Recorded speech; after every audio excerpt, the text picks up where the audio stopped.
আজকে দশম শ্রেণীর জীবন বিজ্ঞান বিষয়ে আমরা বংশগতির প্রথম পর্ব আলোচনা করব।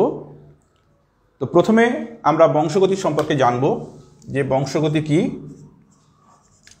বংশগতি মানে হলো যে জনিত্রী অর্থাৎ পিতামাতার থেকে কোনো চারিত্রিক ও দৈহিক বৈশিষ্ট্যগুলি যখন অপত্য বা সন্তান সন্ততির মধ্যে একটি সুনিয়ন্ত্রিত পদ্ধতির মাধ্যমে সঞ্চারিত হয়।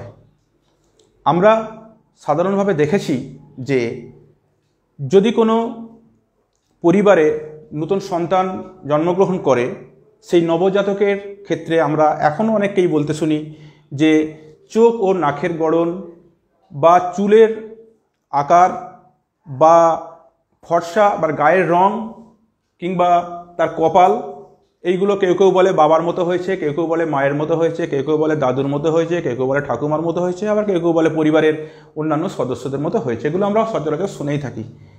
কেন এগুলো বলে?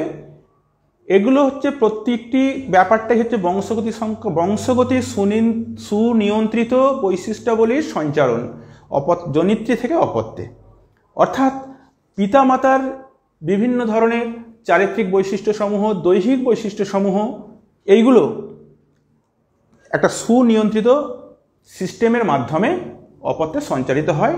এটাই বংশগতি।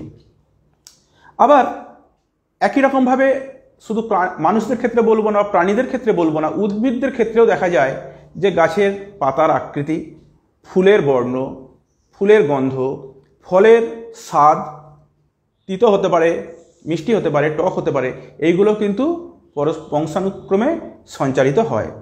এছাড়া কিছু রোগ যেমন থ্যালাসেমিয়া, বর্ণান্ধতা, হিমোফিলিয়া, অ্যালবিনিজম, মধুমেহ, বহুমূত্র, এই সমস্ত রোগগুলো বংশানুক্রমে সঞ্চারিত হয়।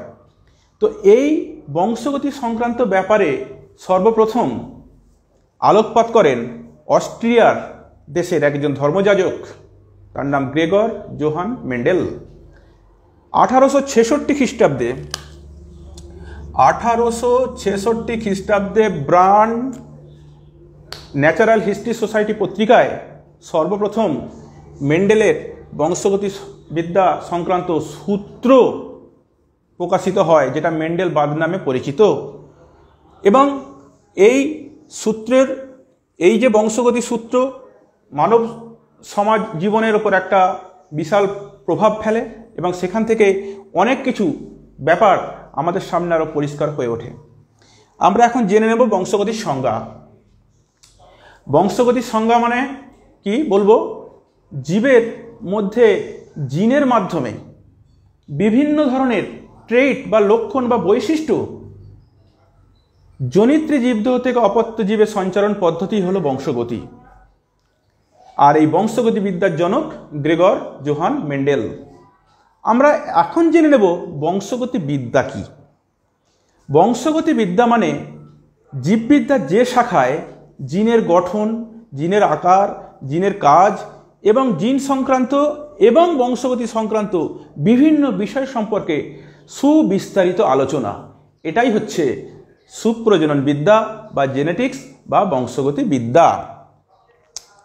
আমরা এখন আসছি যে বংশগতির এই যে পুরো ব্যাপারটা, এটা নির্ভর করে কার উপর? ক্রোমোজোমের উপর। তাহলে ক্রোমোজোম কি? ক্রোমোজোম হচ্ছে ইউক্যারিওটিক কোষের নিউক্লিয়াসে অবস্থিত স্বপ্রজননশীল নিউক্লিয় প্রোটিন দ্বারা গঠিত এবং জীবের বিভিন্ন ধরনের বৈশিষ্ট্য জনিত্রী জনু থেকে অপত্য জনুতে পরিবহনকারী এবং নির্দিষ্ট সংখ্যক সূত্রবৎ গঠনই হলো ক্রোমোজোম। আমরা জানব যে ক্রোমোজোম কথাটি সর্বপ্রথম কে বললেন। 1888 খ্রিস্টাব্দে বিজ্ঞানী ওয়াল্ডেয়ার সর্বপ্রথম ক্রোমোজোম কথাটি প্রয়োগ করলেন, প্রচলন করলেন। এই ক্রোমোজোমের মধ্যে, এই ক্রোমোজোমের উপর জিনগুলি রৈখিক সজ্জারীতিতে, সরল রৈখিক সজ্জারীতিতে সজ্জিত থাকে এবং তারা এক একটি বিন্দুতে থাকে। ক্রোমোজোমের উপর সরল রৈখিকভাবে সজ্জিত জিনগুলির এক একটি বিন্দুকে বলা হয় লোকাস। আর ওই লোকাসে বা ওই নির্দিষ্ট বিন্দুতে এক জোড়া করে জিনের অবস্থান, সেটা তারা সম প্রকৃতির হতে পারে বা পরস্পর বিরোধী প্রকৃতির হতে পারে, ওই যুগ্ম জিনকে বলা হয় অ্যালিল। তাহলে সমসমস্ত ক্রোমোজোমে লোকাসে, নির্দিষ্ট লোকাসে অবস্থিত যুগ্ম জিন দ্বয়কে অ্যালিল বলে। অ্যালিল বা অ্যালিলি বা অ্যালিলোমর্ফ, তিনটে একই কথা বলে। এখন আমরা আসব যে মিউটেশন বা পরিব্যক্তি। মিউটেশন বা পরিব্যক্তি কি? মিউটেশন বা পরিব্যক্তি মানে হলো কোনো জীবের মধ্যে অবস্থিত জিনের হঠাৎ স্থায়ী এবং বংশানুসরণযোগ্য পরিবর্তন। কি বললাম? হঠাৎ স্থায়ী এবং বংশানুসরণযোগ্য পরিবর্তনকে বলা হয় মিউটেশন। যে জিনের মিউটেশন ঘটবে তাকে বলা হয় মিউট্যান্ট জিন, যে জীবের মিউটেশন ঘটবে তাকে বলা হয় মিউট্যান্ট জীব। এবার আমরা আসব ভেদ বা প্রকরণ বা ভ্যারিয়েশন। এখানে একটা কথা বলা দরকার, যেরকমভাবে বাবা মায়ের থেকে বৈশিষ্ট্যগুলি অপত্যরা পায়, আবার এমন কিছু বৈশিষ্ট্য অপত্যের মধ্যে আসে যেটা বাবা কিংবা মা কারোর নেই। পুরোপুরি নতুনভাবে কিছু বৈশিষ্ট্য অপত্যদের মধ্যে এসে থাকে। তো সেটা কি? আর এখানে আমরা বলছি প্রকরণ। প্রকরণ মানে দেখা যাবে যে একেবারে হুবহু একই রকমের দুটো একই প্রজাতির বা একই মায়ের গর্ভে থেকে উৎপন্ন জীব সন্তান হুবহু একই রকম হয় না, তাদের মধ্যে মিনিমাম বা ন্যূনতম কোনো পার্থক্য থেকে থাকে। এই ন্যূনতম পার্থক্যটাকে বলা হয় ভেদ বা প্রকরণ, এটাকে বলা হয় ভ্যারিয়েশন। তাহলে এই যে পার্থক্য, এই পার্থক্যটা কেন হয়? আমি এই সবেই বলছিলাম যে কিছু কিছু ক্ষেত্রে এমন কিছু চারিত্রিক বৈশিষ্ট্য আসবে যেগুলো বাবার নেই, মায়েরও নেই, সম্পূর্ণ নূতন। তাহলে এদের মধ্যে যে এই পার্থক্যটা, ইভেন আইডেন্টিক্যাল টুইন সদৃশ্য যমজের ক্ষেত্রেও দেখা যায় যে কিছু কিছু তাদের মধ্যে বৈশিষ্ট্যগত বাহ্যিক বা দৈহিক বৈশিষ্ট্যগত পার্থক্য থাকে। এটাকে ভেদ বা প্রকরণ বলে। আমরা এখন আসব এই বংশগতি সংক্রান্ত কতকগুলি সংজ্ঞায়। একেবারে প্রথমে চলে আসব ট্রেইট বা প্রলক্ষণ বা বৈশিষ্ট্য। ট্রেইট বা প্রলক্ষণ বা বৈশিষ্ট্য। দেখো, প্রত্যেকটা জীবের পৃথিবীতে কিছু না কিছু তার নির্দিষ্ট বৈশিষ্ট্য আছে। এই নির্দিষ্ট বৈশিষ্ট্যগুলোকেই বলা হয় প্রলক্ষণ। অর্থাৎ একটা প্রলক্ষণ মানেটা কি? সেই বৈশিষ্ট্য দ্বারা অন্য জীবের সঙ্গে তার পার্থক্যটাকে নিরূপণ করা যায়। এইটা হচ্ছে ট্রেট বা প্রলক্ষণ। এরপরে আসছি লোকাস। একটু আগে যেটা বলেছি আরও একবার বলি, লোকাস মানে হলো যে ক্রোমোজোমের উপর অবস্থিত যে বিন্দুতে জিনগুলো অবস্থান করে তাদের বলা হয় লোকাস। 3 নম্বরে বলবো অ্যালিল বা অ্যালিলি বা অ্যালিলোমর্ফ। সমস্ত ক্রোমোজোমের নির্দিষ্ট বিন্দুতে অবস্থানকারী যুগ্ম জিন অর্থাৎ জিন দ্বয়কে অ্যালিল বলে। যেমন ক্যাপিটাল টি হতে পারে, ক্যাপিটাল টি স্মল টি হতে পারে, স্মল টি হতে পারে। এরা সমান সদৃশ্য, এরা বিসদৃশ্য, অর্থাৎ এরা বিপরীতধর্মী যুগ্মজিন, এরা সমধর্মী যুগ্মজিন। এদেরকে আমরা অ্যালিল বলবো। 4 নম্বরে আসছি জিন। জিন হচ্ছে বংশগত বৈশিষ্ট্যের ধারক ও বাহক। সাধারণত ক্রোমোজোমস্থিত ডিএনএর থেকে কিছু কিছু ক্ষেত্রে, খুব কম ক্ষেত্রে আরএনএর থেকে এরা পলিপেপটাইড শৃঙ্খল তৈরির মাধ্যমে উৎপন্ন হয় এবং অবশ্যই এরা কি করে? অবশ্যই এরা বংশগত বৈশিষ্ট্যটাকে বহন করার জন্য সম্পূর্ণরূপে দায়ী। এদেরকে বলা হয় জিন। এরপরে আসবো এক সংকর জনন। এক সংকর জনন ও দ্বিসংকর জনন। এক সংকর জনন মানে এক জোড়া বিপরীত বৈশিষ্ট্য, এক জোড়া বিপরীতধর্মী বৈশিষ্ট্য সম্পন্ন জীবের মধ্যে সংকরায়নকে বলা হয় এক সংকর জনন।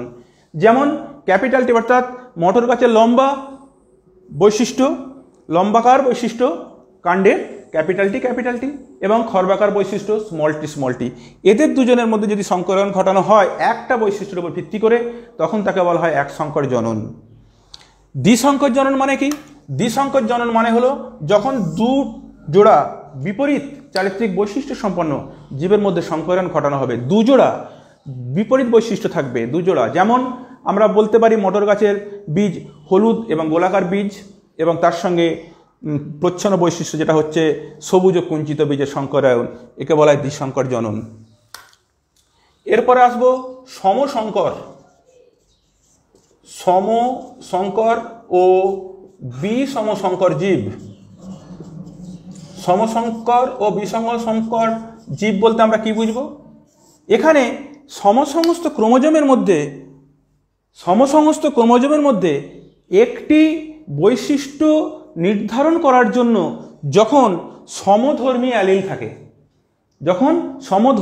থাকে, তখন সেই ধর্মের মাধ্যমে যে বৈশিষ্ট্যটা নির্ধারণ হয় যে জীবের, তাকে বলা হবে সমসংকর জীব বা হোমোজাইগাস বা বিশুদ্ধ জীব। যেমন আমরা বলতে পারি ক্যাপিটাল টি বা স্মল টি এদের মধ্যে সমধর্মী অ্যালিল আছে, সেই সমধর্মী অ্যালিল থাকার জন্য এটা হচ্ছে বিশুদ্ধ লম্বাকার, এটা বিশুদ্ধ খর্বাকার, এইটা প্রকাশ পায়। বিষমসংকর জীব বলতে আমরা কি বুঝবো?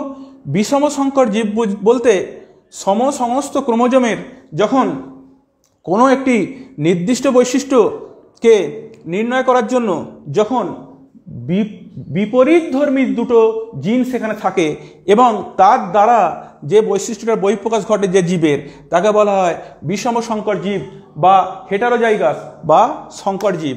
যেমন এইখানে আমরা ক্যাপিটাল টির সঙ্গে স্মল টি এটাকে যদি আমরা দিই, তাহলে আমরা এটাকে বলবো যে বিষমসংকর জীব। এরপরে আসবো আমরা প্রকট বৈশিষ্ট্য এবং প্রচ্ছন্ন বৈশিষ্ট্য। প্রকট বৈশিষ্ট্য কি? এবারে আমরা আসবো প্রকট বৈশিষ্ট্য। প্রকট বৈশিষ্ট্য এবং প্রচ্ছন্ন বৈশিষ্ট্য। প্রকট বৈশিষ্ট্য মানে কি হবে? যে জিন প্রকট জিন তার নিজে প্রকাশিত হবে, কিন্তু তার সঙ্গে সংলগ্ন জিনের প্রকাশে বাধা দেবে, তার বৈশিষ্ট্য প্রকাশে বাধা দেবে। তাহলে যে বৈশিষ্ট্যটা প্রকাশিত হবে এবং অন্য বৈশিষ্ট্য প্রকাশে বাধা দেবে, তাকে বলা হবে প্রকট বৈশিষ্ট্য। যেমন এখানে আমরা বলবো ক্যাপিটাল টি স্মল টি এটা হচ্ছে সংকর লম্বা। আমরা জানি যে স্মল টি মানে খর্ব আর ক্যাপিটাল টি মানে লম্বা, কিন্তু যেহেতু এটা মিশ্র ক্যাপিটাল টি স্মল টি, কিন্তু আমরা এখানে বৈশিষ্ট্য দেখতে পাচ্ছি লম্বা, সুতরাং ক্যাপিটাল টি অর্থাৎ এ হয়ে যাবে প্রকট বৈশিষ্ট্য এবং প্রকট বৈশিষ্ট্য সম্পন্ন জীব আসবে প্রকট জিনের মাধ্যমে। প্রচ্ছন্ন বৈশিষ্ট্য কি? প্রচ্ছন্ন বৈশিষ্ট্য মানে যে বৈশিষ্ট্যটা প্রকাশিত হবে না, সুপ্তাবস্থায় থাকবে এবং সে প্রকটের দ্বারা অবদমিত হয়ে থাকবে, প্রকট বৈশিষ্ট্যের দ্বারা, তাকে বলা হবে প্রচ্ছন্ন বৈশিষ্ট্য। যেমন এখানে স্মল টিটা প্রচ্ছন্ন অবস্থায় আছে, খর্বাকার বৈশিষ্ট্য জিন প্রচ্ছন্ন অবস্থায় আছে। এরপরে আসবো অপত্য জনু। এরপর আসবো জনু আসবো জনুর দুটো ভাগ। প্রথম হচ্ছে